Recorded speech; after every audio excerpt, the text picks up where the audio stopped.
So, ngayon naman is sa mga ano naman tayo, mga personal care. So, meron tayong tawas powder. So, ang in-order ko is without perfume. Pero ang dumating is with perfume. Ay, naku. Yan talaga yung mahirap ay. Pero anyway, sige na lang. So, 2 dosena ng perfume tawas.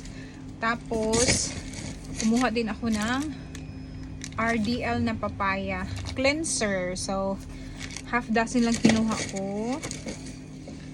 Kumuha ako ng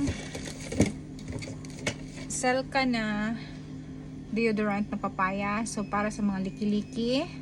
So, maganda to. Ito ang gamit ko. In fairness. Okay siya. Tapos, juicy na cologne. So, Angel Bliss Sweet Delights. Tapos, Johnson na Summer Swing. So, meron dito. So, yun ang isa nating box dito, ha? So, yun.